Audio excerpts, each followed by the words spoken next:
to deny freedom of speech and freedom of inquiry at a university would be a treason to the sort of values which universities should represent and which, thank heavens, Oxford has represented over the years. So delighted to engage in a conversation, a discussion with the student you mentioned just now about history.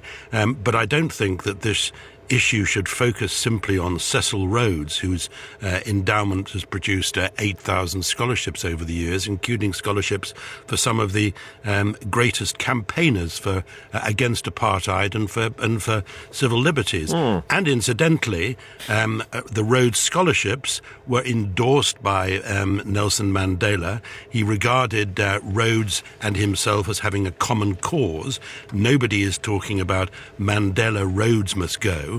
I think the focus on Rhodes is unfortunate, but it's an example of what is happening in American campuses, in British campuses, where one of the points of a university, which is not to tolerate intolerance, to engage in free inquiry and debate, is being denied. People have to face up to facts in history which they don't like, and talk about them and debate them. But what if they are, as he and others clearly are, hugely offended, having to pass the statue every morning when they go in and out of lectures or wherever it happens to be? Put it somewhere else. Don't put it where it is going to offend us. But our cities are full of buildings that were built with the proceeds of activities, the slave trade and so on, which would nowadays be regarded as completely unacceptable. The building on which the statue, which I think a lot of people wouldn't have noticed had it not been for this campaign, the building on which the statue stands was put up with Rhodes money. So do you knock the building down? Do you go around Oxford and Cambridge and elsewhere? What do you do about Trinity College at Cambridge? What do you do about other colleges which may have been founded by somebody who killed 3 of his wives? I mean, what do you do about our history? Any views that Cecil Rhodes had about the British Empire, about race, were common to his time. I don't imagine that they were very different from Winston Churchill's views at the time. But what actually Rhodes did at the end of his life was to leave his whole fortune to a scholarship program which has helped to ensure that Oxford University manages to be a university for the whole world. So this idea of safe spaces in universities, which everybody seems to be talking about these days, and what a terrible idea. Well, universities should be about debate. They should be about people sparking one another. Well, but look, some people say it's all right for you to say.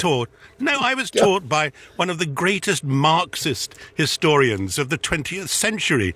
I never suggested I should have a safe space because I wasn't a Marxist. Look, come on, it's complete madness. You're white and rich and hugely successful, and you run the world. You're one of those people. You're one of those people who run the world. I was a scholarship boy. I was the first in my family to go to university, like so many of the people who would go into the last ditch to defend freedom. You weren't a minority. You weren't black.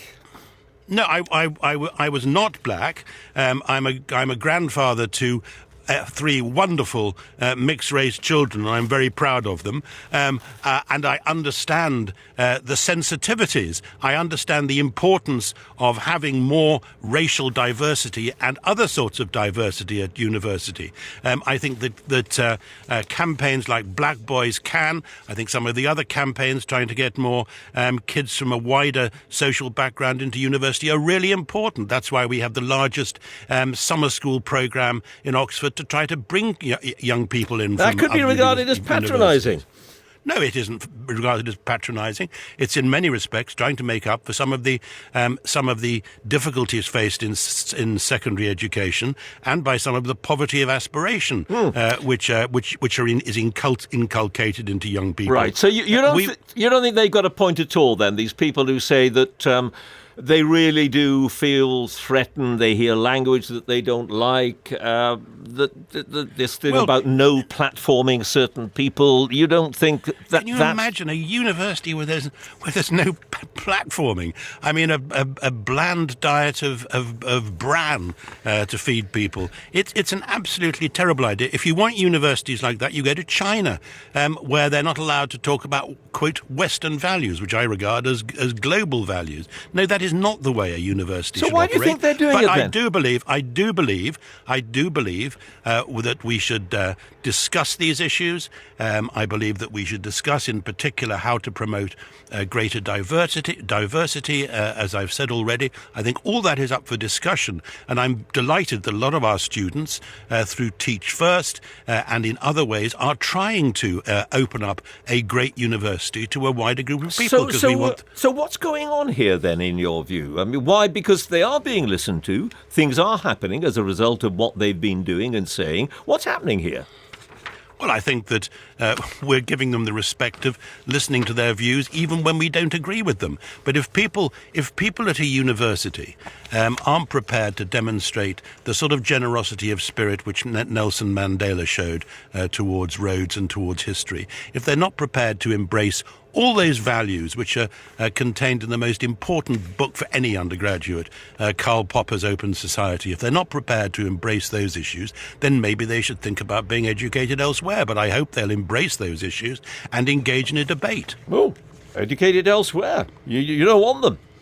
No, I want to have as broad a range of people as possible, and I want them to accept that a university is about sparking ideas off one another, is about being confronted with ideas which you don't much like, but facing up to them and trying to argue them down. Well, of course, they would argue that that's what they're doing. They're saying, look, we know you don't like, you rich, successful white people don't like the sort of stuff that we're talking about here, but hard luck, we want to be listened to.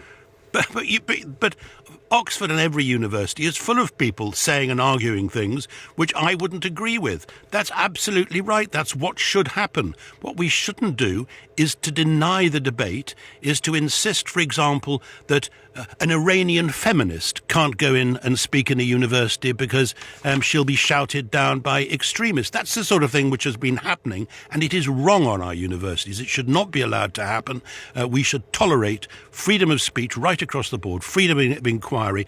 That's what a liberal, open society is all about. Lord Patten, thank you very much. Thank you.